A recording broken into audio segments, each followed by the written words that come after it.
அம்மாவுக்கு மோகினியை பிடிக்கலன்னா அம்மாவுக்காக நான் மனசை மாத்திக்கிறேன். பிரம்மச்சரியாவே இருந்துடுறேன்.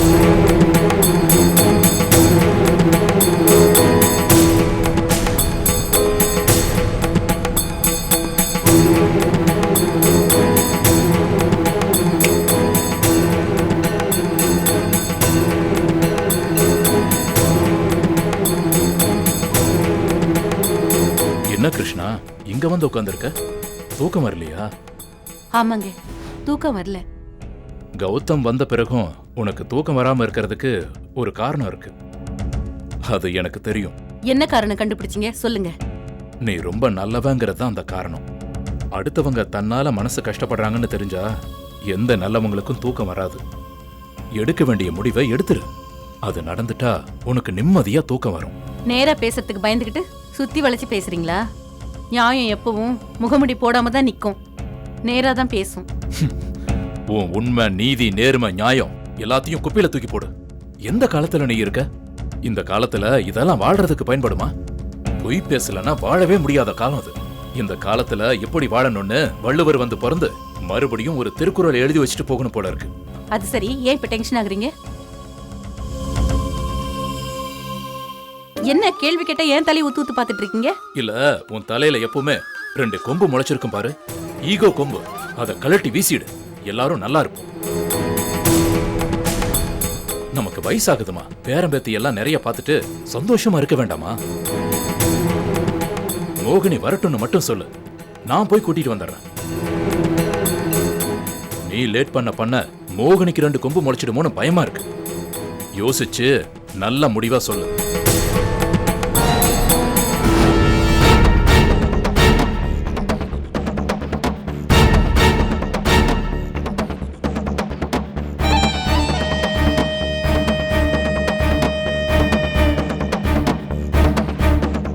மோகினி வரட்டும்னு யோசிக்கிறாளா இல்ல வர வேண்டான்னு யோசிக்கிறாளான்னு தெரியலையே. கடவுளே, மோகினி இந்த வீட்டுக்கு வந்துடணும்.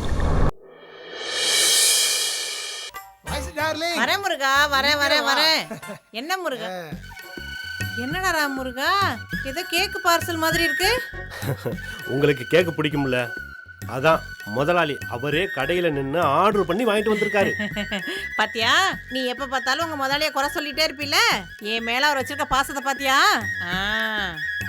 பேச்ச குறைப்போம், உழைப்ப பெருக்குவோம் முதலாளி. ஆண்டி, நீங்க சாப்பிட்டு எனக்கு கொஞ்சம் கேக்கு கொடுங்க. ஏன் முதலாளி போட்டு பார்சல பிரிக்காடா பைத்தியம். என்ன முதலாளி, ராம் தம்பி எவ்வளவு ஆசாசியா கேக்க பிரிக்க போகுது, நீங்க என்னத்துக்கு பிரிக்க வரான்னு சொல்லி நிக்கிறீங்க? ஆமா முதலாளி, ஏன் பிரிக்க வேண்டாம்னு சொல்றீங்க? டே ராமு, கேக்கு உங்க முதலாளி ஆண்டிக்கு இல்ல, கண்ணம்மாவுக்கு வாங்கிட்டு வந்திருக்கிறேன்டா.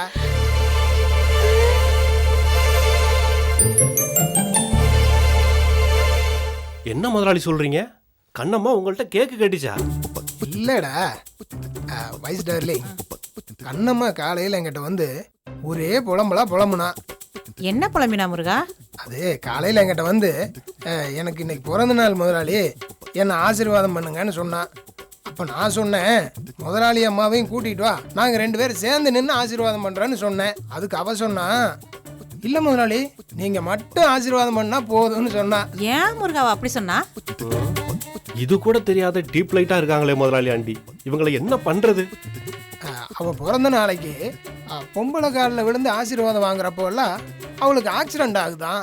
இல்லைன்னா அந்த வருஷம் பூரா ஒரே குழப்பமா இருக்கா, எல்லாமே தப்பா நடக்குதான். அதனால தான் எங்கிட்ட மட்டும் ஆசீர்வாதம் வாங்கணும்னு சொன்னா. ஓ அப்படியா முருகா? தனியா ஆசீர்வாதம் பண்றதுக்கு என்ன அழகா கதை சொல்றாரு முதலாளி. நீ நடிகண்டான்னு இவரை தான் சொல்லணும். அடக்கடவுளே, உன் மனசுல இப்படி ஒரு ஆசை இருந்ததா கண்ணம்மா? மேடம். அதான் வயசு, உடனே போன்ல கேக் ஆர்டர் கொடுத்துட்டேன். இப்ப நானே போய் வாங்கிட்டு வந்துட்டேன். சூப்பர் முருகா, சூப்பர் முருகா, நல்ல காரியம் பண்ணிருக்கீங்க. பாவம் கண்ணம்மா, அவ ஆசையை நாம தானே நிறைவேற்றி வைக்கணும். நல்லா பேசி நடிச்சு ஏமாத்துறாரு இந்த முதலாளி. முதலாளி ஆண்டி எப்பதான் இதை புரிஞ்சுக்க போறாங்களோ.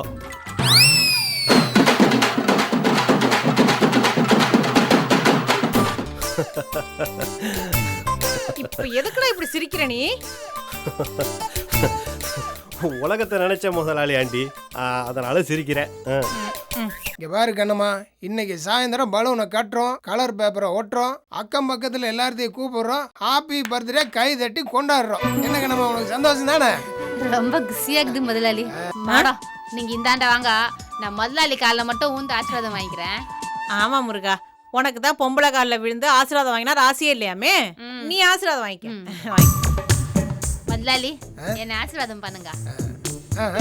நல்லா நல்லா இருக்கணும், எந்திரி. எப்பவும் சந்தோஷமா இப்படியே இருக்கணும். தாங்ஸ் முதலாளி.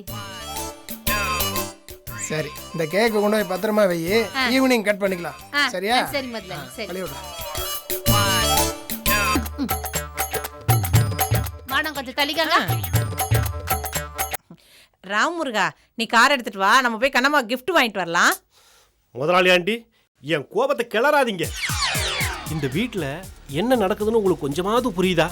என்ன சொல்ற முருகா நீ? இத்தனை நாள் கனகாம்பரம் பூ, வளையல், புடவையெல்லாம் இன்டைரக்டாக வாங்கி கொடுத்தாரு முதலாளி. இப்போ டைரக்டாகவே கண்ணம்மாவுக்கு கேக் வாங்கி கொடுக்குறாரு. ஏன்னா அவ்வளோ துணிச்சல் முதலாளிக்கு. உலகத்தில் எந்த முதலாளியாச்சும் வேலைக்காரிக்கு பர்த்டே கொண்டாடி இருக்காங்களா? கண்ணம்மாவை எப்படி ஆசீர்வாதம் பண்ணாரு? மறுபடியும் அதை கொஞ்சம் நினச்சி பாருங்க பாருங்க. நல்லா நல்லா இருக்கணுமா, எந்திரி. எப்பவும் சந்தோஷமா இப்படியே இருக்கணும். தாங்ஸ் முதலாளி. தொட்டு தூக்கி தலையில கைய வச்சு ஆசீர்வாதம் பண்றாரு. இதுக்கு என்ன அர்த்தம்? டேய் ராம் முருகா, மறுபடியும் என் வாழ்க்கையில வர இருந்த இருட்ட டார்ச் வேலை கடிச்சு நீ காப்பாத்திட்டடா முருகா. என் கண்ணை திறந்து வச்சுட்டடா முருகா நீ. ஏன்டா முருகா, உன் முதலாளி தான் மீசை வளர்த்துட்டாரே, கண்ணம்மா அப்படி கல்யாணம் பண்ணிப்பா. மீசையை எடுக்கிறதுக்கு 2 நிமிஷம் போரும் முதலாளி ஆண்டி. என்ன இவ்வளவு அப்பாவியா இருக்கீங்க? சோசியக்காரன் என்ன சொல்லியிருக்கான்? மீசையில்லா அழகு மூர்த்தியின் அனுசரணை கிடைக்கும், குரு பார்க்க கோடி நன்மை கிடைக்கும், இப்படியெல்லாம் சொல்லியிருக்காங்கல்ல. அதை மறந்துடாதீங்க முதலாளி ஆண்டி. இப்போ என்னடா செய்ய சொல்ற முருகா நீ? கண்ணம்மா வேலையை விட்டு நிறுத்திடலாமா? ஆனா அவன் ரொம்ப கஷ்டப்படுவாளே முருகா. நான் இப்போதான் எந்த வேலையும் செய்யாம நிம்மதியா இருக்கேன். கவலைப்படாதீங்க முதலாளி ஆண்டி, நான் ஒரு ஐடியா பண்றேன். இந்த முதலாளி கண்ணம்மா கதைக்கு ஒரு சுபம் போடுறேன்.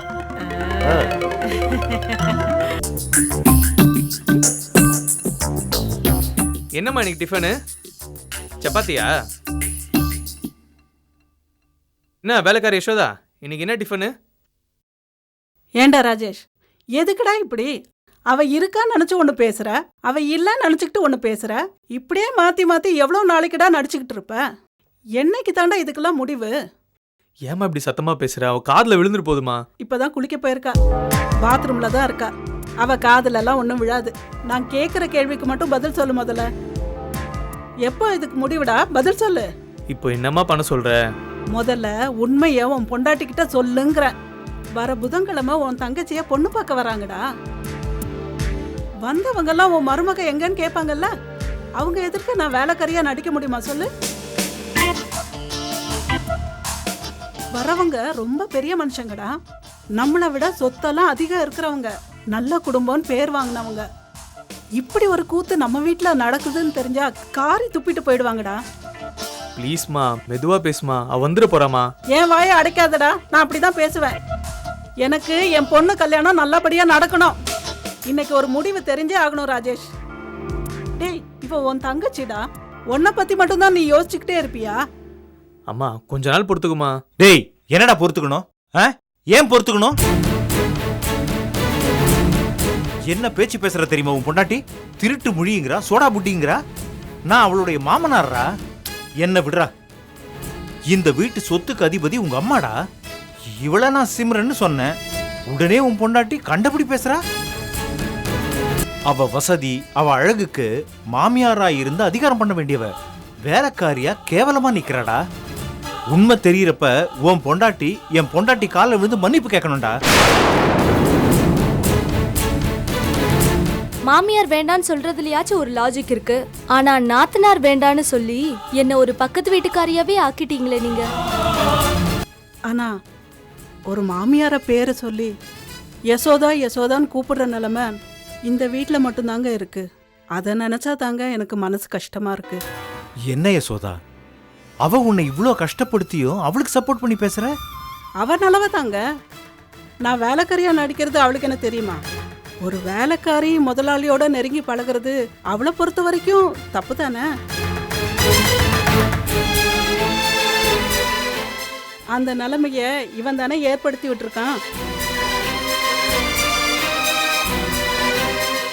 இப்ப கூட உண்மைய சொன்னா மாசமா இருக்கிற நம்ம மருமக மனசு உடைஞ்சு போயிடுவாளோன்னு எனக்கு கஷ்டமா இருக்குங்க. ஆனா என் பொண்ணு கல்யாணம் நடந்தாகணுமே, அதுக்கான டைமும் இல்லைங்க. கல்யாணத்துக்கு தானே மாப்பிள்ளை வேலைக்கு லீவ் போட்டு துபாயில இருந்து வந்திருக்காரு. அப்பா, இது என் வாழ்க்கை பிரச்சனைப்பா. நல்ல மாப்பிள்ள, நல்ல சம்பளம், நல்ல இடத்துல என்னை கல்யாணம் பண்ணி கொடுக்குற ஒரு வாய்ப்பு வந்திருக்கு. நீங்க அன்னிக்கிட்ட உண்மையை சொல்ல பயந்துக்கிட்டு என் ஃபியூச்சரை ஸ்பாயில் பண்ணிடாதீங்கப்பா.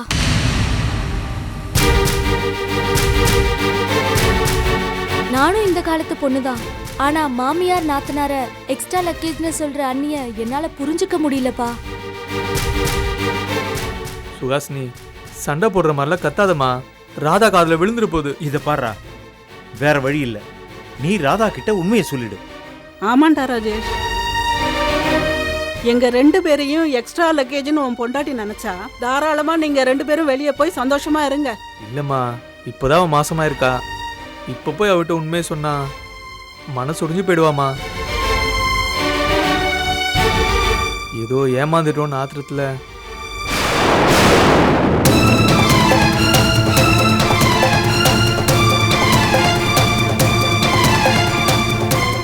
ராதா,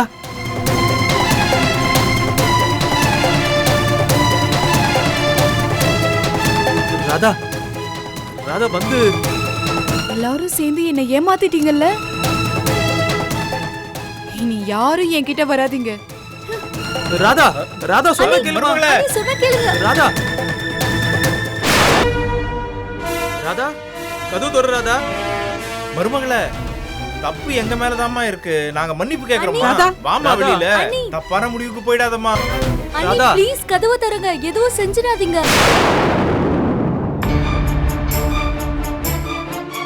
என்ன ராஜேஷ், கோவத்துல நான் தூக்க மாட்டிப்பேன்னு நினைச்சியா? நான் ஒண்ணு கோலை இல்ல. என்ன கொஞ்ச நேரம் தனியா உட்காந்து யோசிக்க விடுங்க. மறுபடியும் யாராவது கதவை தட்டினீங்க, நடக்கிறதே வேற.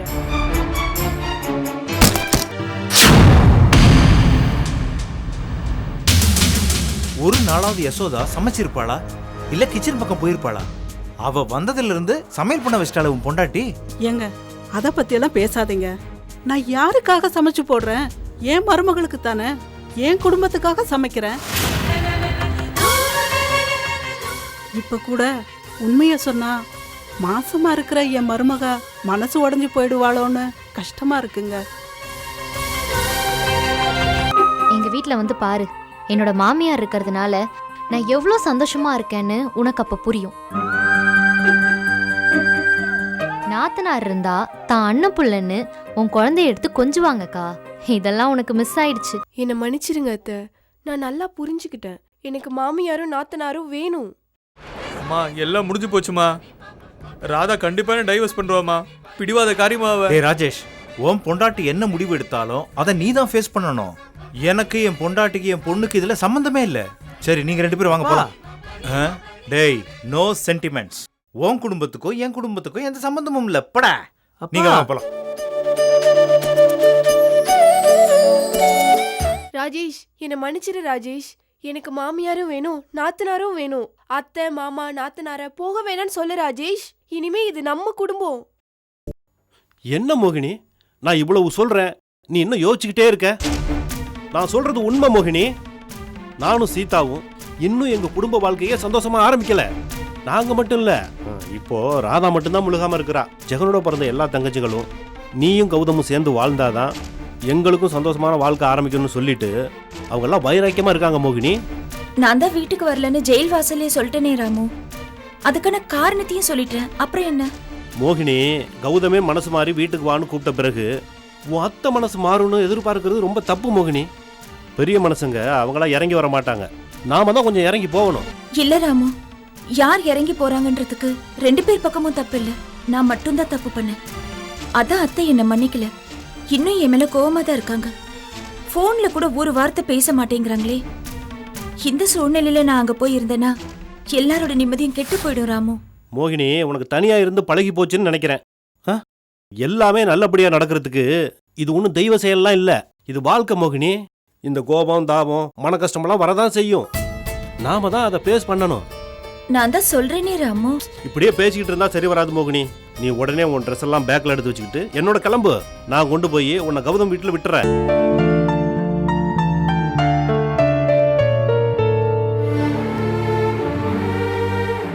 யார் நீங்க? என்ன விஷயமா என்ன பார்க்க வந்திருக்கே? என் பேரு கிருஷ்ணவேணி. நான் மோகினியோட அத்தை. அடடே, நான் உங்களை வெளியிலேயே நிக்க வச்சு பேசிட்டு இருக்கேனே. வாங்க வாங்க, உள்ள வாங்க. ஆமா, மோகினி எங்க? கொஞ்ச நேரத்துக்கு முன்னாடி ராமு வந்திருந்தா. எப்படியாவது பேசி மோகினி உங்க அத்தை கூட்டிட்டு வரதுக்கு அவளை சம்மதிக்கு வைக்கிறோன்றதுக்காக மேல அழிச்சுட்டு போனா. அவ 2 பேரும் மொட்டை மாடியில நின்னு காரசாரமா பேசிட்டு இருக்கா. இதோ நான் இப்ப போய் கூட்டிட்டு வந்துடுறேன். இருங்க, வந்துடுறேன். மோகினி, உனக்கு நல்ல காலம் பிறந்துடுது. கீழே உன் அத்தை வந்திருக்காவா? யாரு? கௌதம் அம்மாவா? கிருஷ்ணா மேடமா? ஆமா ராமு. என்னத்த சொல்றீங்க? நிஜமாவா? அத்தை இங்க வந்திருக்காங்களா? ஏன் இப்படி ஆச்சரியப்பட்டு நின்னுட்டு இருக்க? இது கனவில்ல, நிஜம். கீழே வந்து வெயிட் பண்ணிட்டு இருக்காங்க. மனுஷனோட மனசு எப்ப மாறும்னு யாருக்கு தெரியும்? வா வா ராமு. வா மோகினி, வா.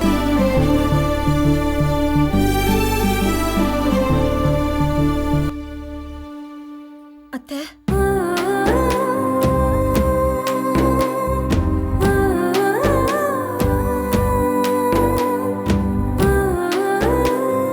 மோகினி, அத்தை என்ன மன்னிச்சிடுங்க அத்தை. என்னம்மா இதெல்லாம்? அடுத்தவங்க பேச்சை கேட்டு கௌதம தப்பா நினைச்சதுக்கு நான் தண்டனை அனுபவிச்சிட்டேன் அத்தை. பொய்யே பேசாத நீங்க இருக்கிறப்போ நானா அவருக்கு தண்டனை கொடுக்க நினைச்சது பெரிய தப்பத்தை. பிருந்தா அவரை பத்தி தப்பா சொன்னப்ப அதை நான் உங்ககிட்ட சொல்லி இருந்தேன்னா நம்ம குடும்பத்துல இவ்வளவு பெரிய கஷ்டம் வந்திருக்காது. நடந்து முடிஞ்சதை பத்தி இனி பேச வேண்டாம் மோகினி. நீ செஞ்ச தப்ப இவ்வளவு நாள் நான் மன்னிக்காம இருந்ததுக்கு நான் தான் உன் காலில் விழுந்து மன்னிப்பு கேட்கணும். அத்தை, பகவானே, என்ன பேசுறீங்க நீங்க? நீங்க மோகினியோட மாமியார், அம்மா ஸ்தானத்துல இருக்கிறவா. நீங்க போய் காலில் விடுறேன்னு பேசலாமா? இத்தனை நாளா நான் பெரியவன்னு அகந்துதான் இருந்தது. அதுதான் என் பிள்ளையையும் மோகினியும் கஷ்டப்பட வச்சிடுச்சு. நான் நேர்மையானவ, பொய் சொல்ல மாட்டேங்கிற ஈகோ தான் மோகினியை இவ்வளவு நாள் மன்னிக்க விடாம தடுத்திருக்கு மாமி. குடும்ப சந்தோஷத்துக்கு எடுக்கிற பெரிய கோடாரியே இந்த ஈகோ தான். ஈகோவுல எது நல்ல ஈகோ எது கெட்ட ஈகோன்னு கிடையாது. அகந்தங்கிறது அன்புக்கு எப்பவுமே எதிரிதான். இனி அன்பா மட்டும் இருந்தா போதும்னு முடிவுக்கு வந்துட்டேன். இத கேட்கும் போது ரொம்ப சந்தோஷமா இருக்கு. இது முன்னாடியே நடந்திருக்க கூடாதா பகவானேன்னு சொல்ல தோன்றது. அதான் சொன்னனே, நான் நேர்மையா இருந்தா மட்டும் பத்தாது, எளிமையாவும் இருந்திருக்கணும், அன்பாவும் இருந்திருக்கணும். பெத்த தாயை கூட பறி கொடுத்துட்டு நம்ம வீட்டுக்கு வந்த மருமக அனாத மாதிரி வீட்டை விட்டு வெளியே போயிட்டாலே என்ன கஷ்டப்படுவோளோன்னு நான் யோசிச்சிருக்கணும் மாமி. என்ன இப்படி சொல்றே? மோகினிக்கு தான் அத்தை நான் இருக்கேனே. மோகினி வீட்டை விட்டு போறப்ப உங்களை மாதிரி ஒரு சொந்தம் இருக்கிறதே எனக்கு தெரியவே தெரியாது. வாஸ்தவம் தான். இவ ஆத்தோடு எந்த தொடர்பும் இல்லாம தான் நாங்க இருந்தோம். மோகினி தான் கண்டுபிடிச்சு தேடி வந்தா. மருமகளா வந்தவ இப்ப என் மகளா இருக்கா. நானும் இப்ப மோகினிய என் மகளா தான் நினைச்சு வந்தேன். என் பொண்ணு இப்படி வீட்டை விட்டு போய் கோச்சிட்டு இருந்தா நான் அவளை அப்படியே விட்டுருவேனா? அந்த சிந்தனை எனக்கு வந்தப்பதான் நான் மனசு மாதிரி இப்ப வந்திருக்கேன் மாமி. என் மருமகளை நான் கூட்டிட்டு போலாமா? தாராளமா கூட்டிட்டு போங்க. அவ உங்க மருமக. நான் என்ன சொல்ல போறேன்? மோகினியை பிரியறதுக்கு நீங்க ரொம்ப கஷ்டப்படுறீங்கன்னு எனக்கு தெரியுது மாமி. நீங்களும் எங்க குடும்பத்துல ஒருத்தர் தான். எப்போ மோகினி பார்க்கணும்னு தோணுதோ உடனே கிளம்பி எங்க வீட்டுக்கு வந்துருங்க. மேடம், ரொம்ப சந்தோஷம். உங்க மனசுல இப்படி ஒரு மாற்றம் வரும்னு நான் எதிர்பார்க்கவே இல்லை. ராமு, ராமுக்கு இப்ப டபுள் சந்தோஷம். டபுள் சந்தோஷமா? ஆமா, மோகினியாவ ஆத்துக்காரோட சேர்த்து வச்சிட்டோன்னு ஒரு சந்தோஷம். ராமு தான் ஆத்துக்காரியோட சேர்ந்து குழந்தை பெத்துக்க போறானே அது ரெண்டாவது சந்தோஷம். என்ன ராமு, சரிதானே? ஆமா ஆமா. என் பொண்ணு இப்பதான் மனசு விட்டு சிரிச்சிருக்கா. மாமி வர மாமி, வாங்க போலாம். வாமா.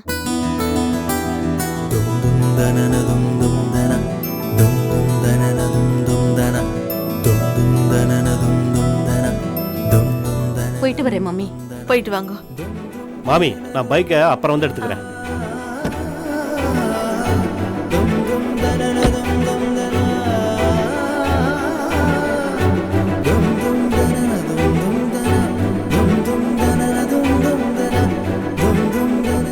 அத்தை, நான் புகுந்த வீட்டுல போய் சந்தோஷமா வாழணும்னு என்ன ஆசீர்வாதம் பண்ணுங்க அத்தை.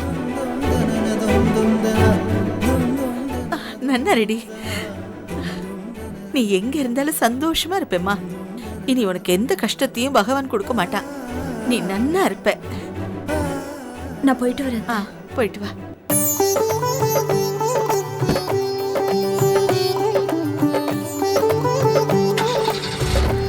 போயிட்டு வர மாமி.